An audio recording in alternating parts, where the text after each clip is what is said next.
ഇവരെ പോലത്തെ ആളുകള് മന്ത്രിമാരായിരിക്കാൻ യോഗ്യതയുള്ളവരാണോ? അസംബന്ധം പറയാൻ നിയമസഭയിൽ കയറിയെന്ന്. എന്നിട്ട് നിയമസഭയിൽ എങ്ങനെ പ്രവർത്തിക്കണം എന്ന് പ്രതിപക്ഷത്തിന് ക്ലാസ് എടുക്കാൻ ആര്?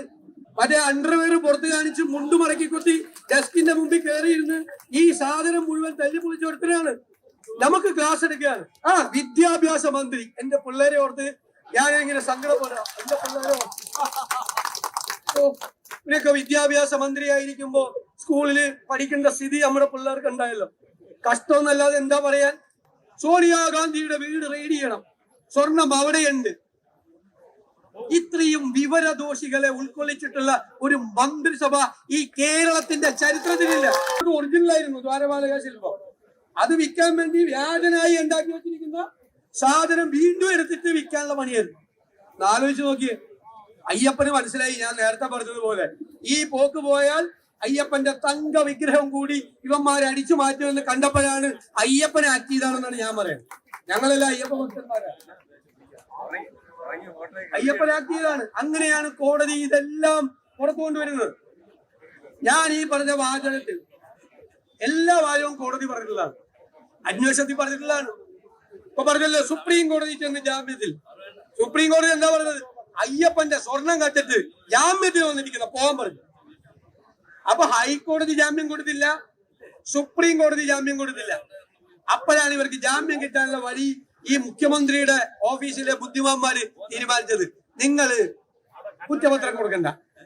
SITയുടെ മീതെ സമ്മർദ്ദമാണ്. കുറ്റപത്രം കൊടുക്കാതെ വെച്ചു താമസിപ്പിച്ച് ഇവരെല്ലാം പുറത്തിറക്കാനുള്ള പരിപാടിയാണ് ചെയ്യുന്നത്. ഈ സ്വർണ്ണക്കൊള്ള, ശബരിമല ശ്രീധർമ്മശാസ്താവിന്റെ സ്വർണം കവർന്ന ഈ കൊള്ളക്കാർക്ക് കൊട പിടിച്ചു കൊടുക്കുകയാണ് ഈ ഗവൺമെന്റ്. കൊട പിടിച്ചു കൊടുക്കുകയാണ് ഈ ഗവൺമെന്റ്. എന്നിട്ട് ഇത് മറച്ചു വെക്കാൻ വേണ്ടി മറ്റേ സോണിയാഗാന്ധിയുടെ കൂടെ പടം.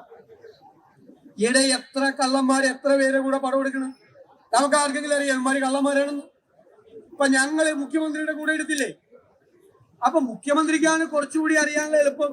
കാരണം സ്പെഷ്യൽ ബ്രാഞ്ച് ഉണ്ട്, ഇന്റലിജൻസ് ഉണ്ട്, പോലീസ് ഉണ്ട്. പിണറായി വിജയന് മനസ്സിലായില്ലല്ലോ ഇയാൾ കള്ളനാണെന്ന് കൂടെ നിന്ന് പടം എടുത്തപ്പോ. അപ്പൊ സോണിയാഗാന്ധിക്ക് എങ്ങനെ മനസ്സിലാവുന്നത്? ആരെങ്കിലും അപ്പോയിന്റ്മെന്റ് എടുത്ത് ചെന്നവരെ കാണാം. അവരെ കാണാൻ ഒരു ബുദ്ധിമുട്ടുമില്ല ആർക്കും, അവരെ കാണാം. അപ്പൊ മന്ത്രി ശിവൻകുട്ടി നിയമസഭയിൽ പറയാണ് സോണിയാഗാന്ധിയുടെ വീട് റെയ്ഡ് ചെയ്യണം, സ്വർണം അവിടെയുണ്ട്. ഇത്രയും വിവരദോഷികളെ ഉൾക്കൊള്ളിച്ചിട്ടുള്ള ഒരു മന്ത്രിസഭ ഈ കേരളത്തിന്റെ ചരിത്രത്തിലില്ല. ഇവരെ പോലത്തെ ആളുകള് മന്ത്രിമാരായിരിക്കാൻ യോഗ്യതയുള്ളവരാണോ?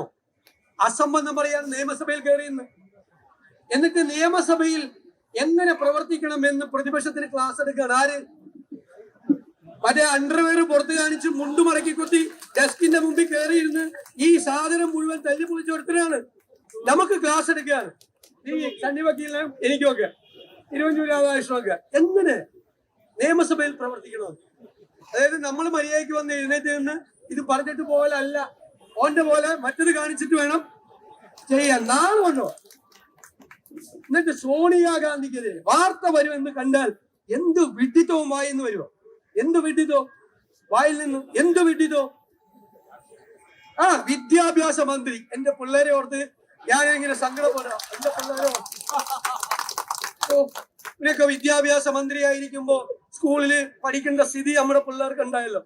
കഷ്ടമെന്നല്ലാതെ എന്താ പറയാൻ? എക്സസൈസ് കൊടുത്താൽ നമുക്ക് ബോധമില്ലാതെ പറഞ്ഞെന്ന് വിചാരിക്കാൻ.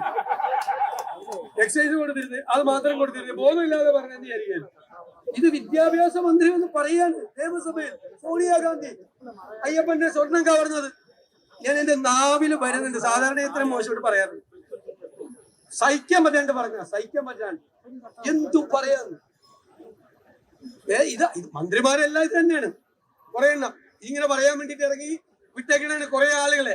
ഞാനതൊന്നും പറയുന്നില്ല, നമ്മുടെ വിഷയമില്ലാത്തതുകൊണ്ട് അതിലേക്കൊന്നും വരുന്നില്ല. നമ്മൾ ഒരു കാര്യം കേരളത്തിലെ ജനങ്ങൾക്ക് വാക്കുകൊടുക്കുകയാണ്.